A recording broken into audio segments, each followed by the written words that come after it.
Hi guys, welcome to the first episode of Progress Over Perfection. For those who don't know me, my name is Nicholas.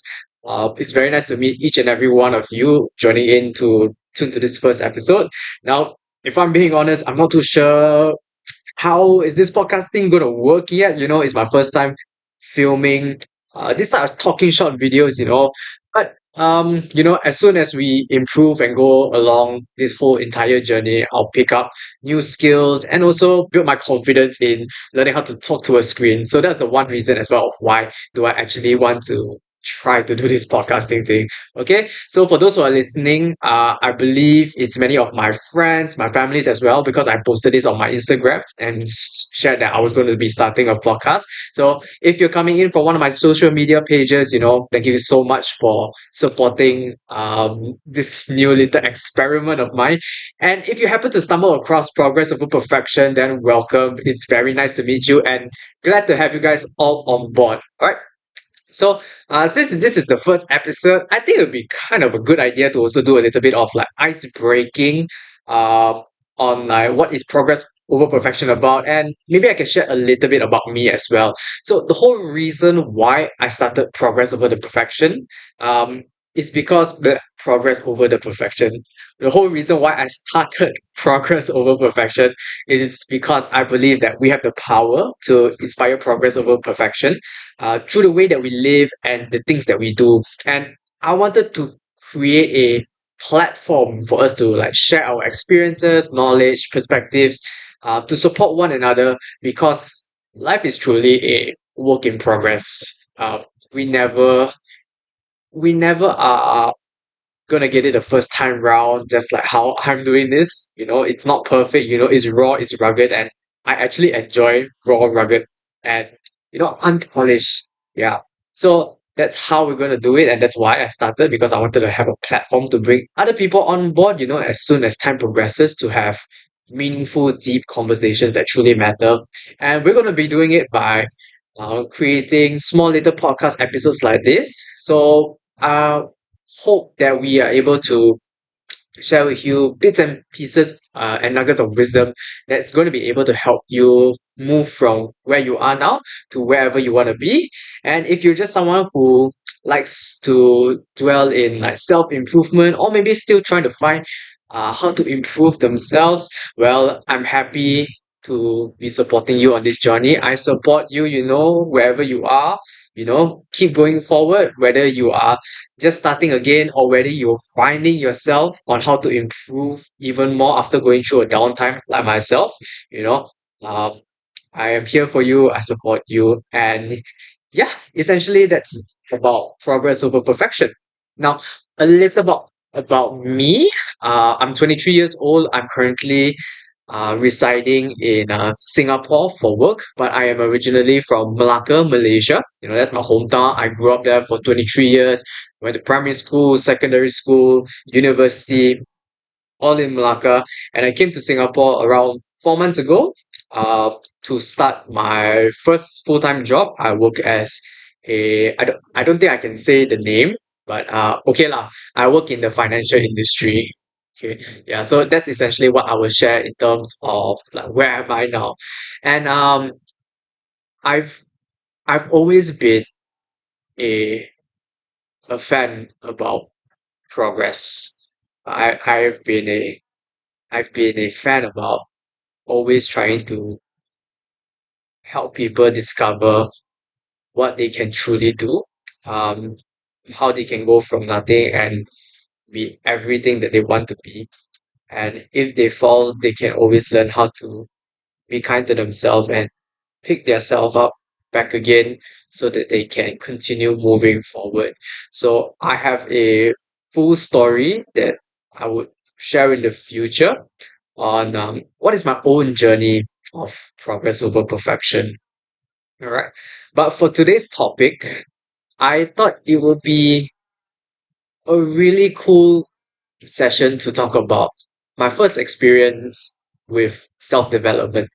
And if uh, if I can remember my first experience with self-development, I didn't actually know it was anything related to self-development. Okay. And I would say the first person that actually shared with me wisdom was none other than the people closest to us. So the person who shared me the first nuggets of wisdom was my father, my dad. My dad's name is David Gan Hinsun. Unfortunately, he's no longer with us. He passed away from kidney failure back in 2015 when I was 15 years old. And during that period of time when he was sharing all of these nuggets of wisdom, I just like didn't really think much about it. When you're a 15-year-old kid, what do you know? You're just having fun, you're just fooling around, you're just playing with your friends in secondary school, and he'll always drop nuggets of wisdom whenever I was doing something. And when you're a kid, right, you always think that your parents is just nagging over you. So that's what I thought during the time. I thought he was just like complaining about the way I did things or nagging over me.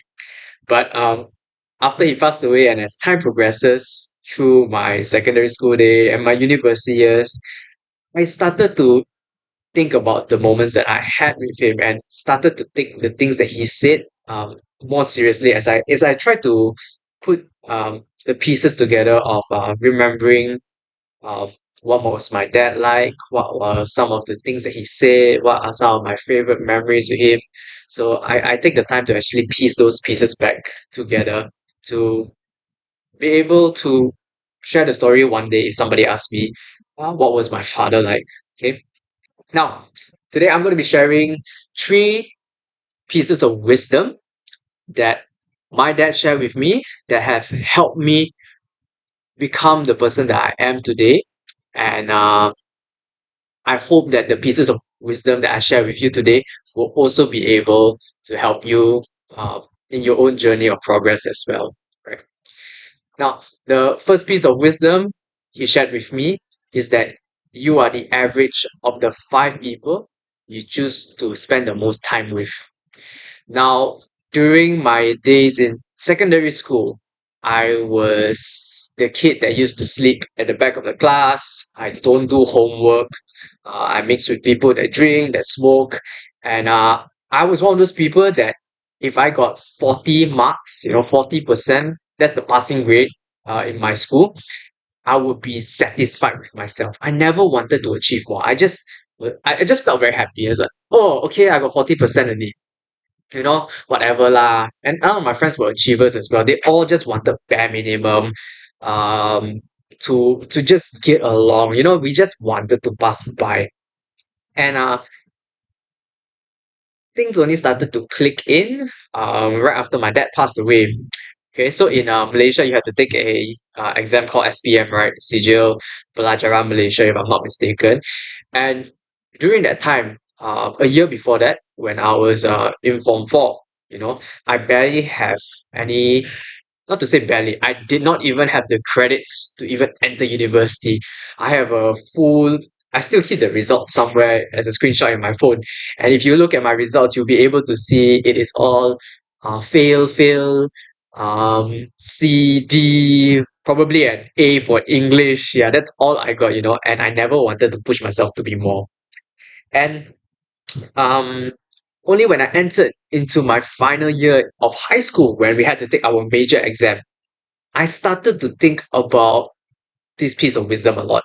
You are the average of the five people you choose to spend the most time with. And I looked at the people around me, and then I felt there was some form of responsibility for me to at least try to honor um honor my dad, because I'm sure that he didn't want to see me pass out of high school with bad results, and nothing to show for it. Okay, yeah, sleeping all around, not doing homework and stuff like that, right? So I made a very tough decision for myself during that time where I cut off all of my friends, and I look for the people that um that wanted more for themselves. I had to visualize the person that I wanted to become, and I had to find people that wanted to become that same version as well. So my goal for that time was very simple. I wanted to pass uh, my exam with straight A's. So it's all A's. And keep in mind, I was a failing student during that time. I had all uh, G's, gagal, fails, CD. And to jump from that sort of student to a straight A student within 1 year, honestly, during that time, it was a lot of hard work, and I don't have the habit of studying. Yeah, I don't have the habit of studying. I've always been just like slacking through my primary and secondary school days. But I'm very thankful that I found a lot of people that were able to support me and were so willing to teach me. You know, um, a few people, Jimmy, yeah, a very good friend of mine. Jimmy, I remember Jonathan Royan, Donovan, Daniel Michael, Raymond, Sujet, Shui Xiong, Gashi, I think I remember studying with like Jonas as well, here and there. I think so. But yeah, dropping names of people that you guys don't really know. But if these people are listening, I just want to say thank you guys so much for helping me get through a very difficult time of myself. And I held this wisdom with me even after I passed out from secondary school, and I graduated with not straight A's. I got 9 subjects. I had 8 A's and I had one B plus. Yeah, a mix of A minuses and all that, and one B plus. So I was very close to what I wanted to achieve. But this just showed me of like how much that we can change ourselves by choosing intentionally who we choose to spend the time with you know and following up to university as well, I'm very thankful to have met a lot of amazing people that I kept this same principle, this same wisdom, and I brought it along with me in university. And in university, same thing. I wanted to graduate with first class honors. That was the only goal I had when I entered university. I never thought of joining clubs, events, societies here and there. And for the people who are from the same uni as me, you know how active am I in uni. I do business competitions. I do emceeing. I was a president of a club. I was here and there, basically everywhere, like a model for MMU and university as well. But when I first entered as a student, my only intention was to just get first class honors, because I already had that drive and momentum. And I could have done it with a lot of people. I want to thank, Jamila. she always had my back. You know, I want to thank Hui Chi for spending all those days in Plaza Siswa, spending so much time studying in the school canteen from 8 p.m. all the way to 12 a.m. And then we will go for mama. Thank you so much, Kwan Kaming. Thank you so much to Nikki. Uh, yeah, there was just a lot of people to thank for, during that period of time. So it's very important, and if there was only one piece of wisdom that you take away from this whole episode, this would be my bread and butter. You are the average of the 5 people you spend the most time with. So choose very intentionally who do you want to spend your time with, right? So the second piece of wisdom, how you do anything is how you do everything, right? And some days I think how my dad came to this wisdom was also because in our secondary school, I went to the same school as him. We have our school motto, which is RG code RGs. I went to a school called San Francis Institution in Malacca. Okay. And RG code RGs basically translates to whatever you do it well. So sometimes I think that's how he kind of got um the message of how you do anything is how you do everything, which is very true. So I started to see changes in the way that I do things. I started to make sure that I put 100% of effort into everything I did. So whether it may be studies, whether it may be having fun, whether it may be emceeing, doing events outside, cultivating my friendships, my relationships. When you decide to go all in and put 100% of yourself into whatever you're doing, you slowly start to form a habit of making sure that whatever you do, you always want to do your best in the things that you are doing.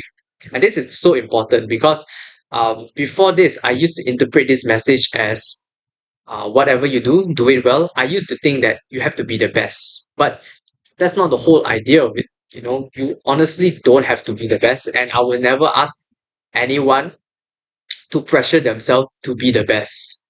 You know, but I will always encourage you to be your best. So that's the difference. It's not about being the best, but it's about being your best. That makes so much of a difference. So give it a try. Whatever you do, put 100% into it. Put your whole heart, your soul. And if you're consistent with it, usually 2 months to 3 months, you slowly see some sort of change in comparison when you first started. You keep on with it from the first day all the way to like the third month. I can tell you for sure. You're going to see so much improvement that you're going to be so proud of yourself for putting in so much time, dedication, and effort into what you were doing, right? And last but not least, the third piece of wisdom that my dad shared with me was the worst thing you can say is I don't know. So I used to say this a lot to him. I remember, whenever he asked me anything, my instant answer is I don't know. Right? You're so young, right? And me like, okay lah, you're kids, right? Like even you ask young kids today, their initial response to anything is I don't know. Or where's your mother? I don't know. What you eat tonight? I don't know. Everything is also I don't know, right? So saying I don't know is the worst thing that you can say. It's okay to admit that you don't know some things, but it's always good if you take the initiative and effort to go and find out. So if you keep telling yourself I don't know, reframe this sentence. I don't know, but I'll try and find out. Okay, I don't know, but I'll try and find out whatever information it may be. And this is so important because every time you say I don't know, essentially you're training your brain to not even think. When you say I don't know, then you just stop thinking because you don't even take the effort to see through like what is the next thing, what's the next step. You don't even take any initiative to find out. So um by saying I will find out, or I will learn how to do this, or how can I do this, you start to teach your mind and cultivate a new habit of showing it how to not to say show it, but teaching your brain, your mind, how to find for solutions. And finding for solutions in life is a very important skill set to have.